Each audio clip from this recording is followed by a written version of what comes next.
Assalamualaikum warahmatullahi wabarakatuh. Sobahul khair.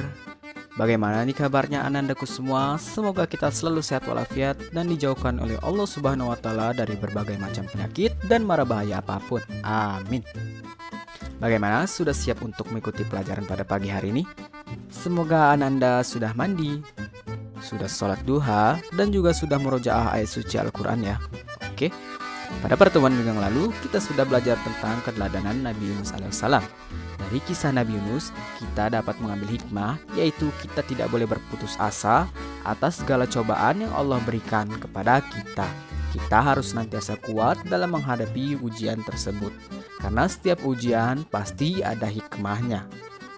Nah, pada pertemuan kali ini, kita akan melanjutkan kisah keteladanan Nabi Zakaria. Tujuannya yaitu agar ananda dapat memahami kisah keteladanan Nabi Zakaria dan juga dapat mencontoh sikap-sikap yang dimiliki Nabi Zakaria dalam kehidupan sehari-hari. Nah, sebelum kita mulai pembelajaran pada pagi hari ini, mari bersama-sama kita membaca doa terlebih dahulu. Berdoa dimulai. Sebelum belajar. أعوذ بالله من الشيطان الرجيم بسم الله الرحمن الرحيم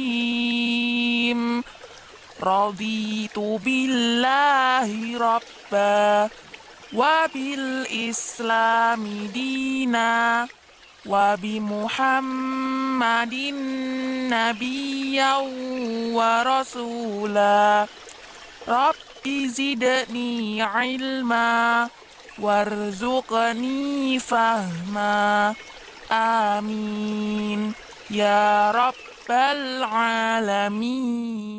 Kisah keteladanan Nabi Zakaria alaihissalam. Nabi Zakaria adalah keturunan Nabi Sulaiman yang menjadi utusan Allah untuk Bani Israel. Nama istri Nabi Zakaria adalah Isya yang masih saudari dari Hannah. Hannah adalah istri Imron yang saat itu dipandang sebagai ulama besar di Bani Israel. Sebagai nabi, ada beberapa keteladanan yang bisa kita ambil dari kisah keteladanan Nabi Zakaria. Di antaranya yaitu sebagai berikut. Yang pertama yaitu amanah. Nabi Zakaria adalah seorang nabi yang sangat menjaga amanah yang diterimanya. Hal ini terbukti ketika Nabi Zakaria dititipi oleh saudaranya Imron, anak perempuan yang bernama Maryam untuk beribadah di Baitul Maqdis.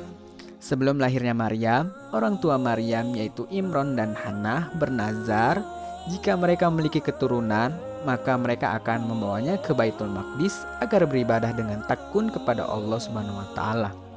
Setelah hari itu tiba, Maryam akhirnya dititipkan kepada Nabi Zakaria sebagai pemimpin Baitul Maqdis. Nabi Zakaria menerima Maryam dan membuatkannya sebuah kamar. Kamar itu berada di mihrab beliau sebagai tempat beribadah kepada Allah. Dengan begitu, Nabi Zakaria bisa selalu mengawasi Maryam setiap saat. Suatu waktu, Nabi Zakaria dan istrinya terkejut. Ketika mereka hendak memberikan makan dan minum kepada Maryam, mereka melihat banyak makanan dan minuman sudah tersedia. Nabi Zakaria pun bertanya, "Dari mana asal makanan tersebut?" Maryam menjawab, "Makanan yang ada di kamar ini adalah makanan pemberian Allah, karena Allah lah yang memberi rezeki kepada siapa saja yang Dia kehendaki." Mendengar jawaban tersebut, Nabi Zakaria pun percaya karena tidak ada seorang pun yang bisa masuk ke kamar Maryam tanpa seizin Nabi Zakaria. Selanjutnya, sikap teladan yang dimiliki Nabi Zakaria yaitu adalah tidak mudah putus asa. Allah Subhanahu wa taala memberikan cobaan kepada Nabi Zakaria. Di usianya yang sudah tua, Nabi Zakaria dan Isya istrinya belum mendapatkan anak laki-laki yang mereka dambakan sebagai penerus dakwahnya. Rasa untuk memiliki seorang anak semakin besar ketika Nabi Zakaria memelihara dan melihat kesolehan Maryam. Walaupun Nabi Zakaria dan istrinya sudah tua, beliau tidak pernah putus asa. Nabi Zakaria tidak pernah berhenti memanjatkan doa meminta keturunan yang diharapkan. Selanjutnya, Nabi Zakaria mohon kepada Allah agar diberi tanda-tanda kalau beliau akan mendapatkan putra. Allah Subhanahu wa taala pun mengabulkan doanya dengan memberikan tanda. Allah Subhanahu wa taala berfirman dalam Quran surat Maryam ayat 10 sampai dengan 11. Ya Tuhanku, berilah aku suatu tanda. Allah berfirman, tandamu ialah engkau tidak dapat bercakap-cakap dengan manusia selama 3 malam, padahal engkau sehat. Maka dia keluar dari mihrab menuju kaumnya. Lalu dia memberi isyarat kepada mereka, bertasbihlah kamu pada waktu pagi dan petang. Setelah Nabi Zakaria mendengar firman Allah tersebut, tanda yang dijanjikan Allah pun datang. Nabi Zakaria tidak bisa berbicara dengan manusia selama 3 hari 3 malam. Padahal beliau dalam keadaan sehat. Sejak saat itu selama 3 hari, jika Nabi Zakaria keluar dari mihrab dan menemui kaumnya untuk beribadah, hanya dengan memberi isyarat saja.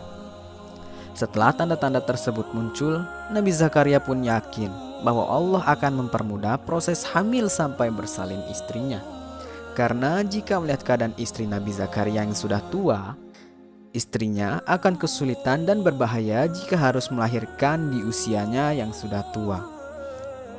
Waktu yang ditunggu-tunggu pun tiba. Istri Nabi Zakaria melahirkan seorang anak laki-laki yang akan meneruskan perjuangan ayahnya, yaitu Nabi Zakaria.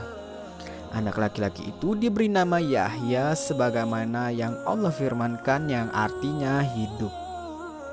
Nabi Zakaria sangat bahagia dan senang melihat bayi pertamanya yang kemudian hari sudah ditakdirkan sebagai penerus nabi-nabi sebelumnya. Nah, anak-anakku semua, itulah kisah keteladanan Nabi Zakaria alaihissalam. Sifat yang dapat kita contoh dalam kehidupan sehari-hari dari kisah keteladanan Nabi Zakaria alaihissalam yaitu amanah dan juga tidak mudah putus asa. Kita sebagai seorang muslim seharusnya dapat mencontoh dari kisah keteladanan Nabi Zakaria dalam kehidupan sehari-hari agar Allah selalu melimpahkan rahmatnya kepada kita semua. Oke, itulah video materi pembelajaran hari ini. Mudah-mudahan dapat dimengerti dan dapat dipahami oleh Ananda semuanya. Dan sekarang untuk tugas Ananda semua di rumah yaitu sebagai berikut.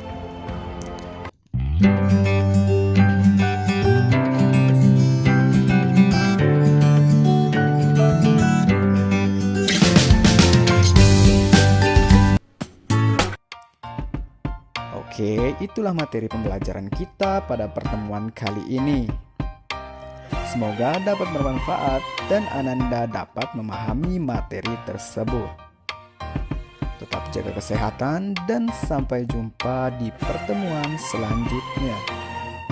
Wassalamualaikum warahmatullahi wabarakatuh.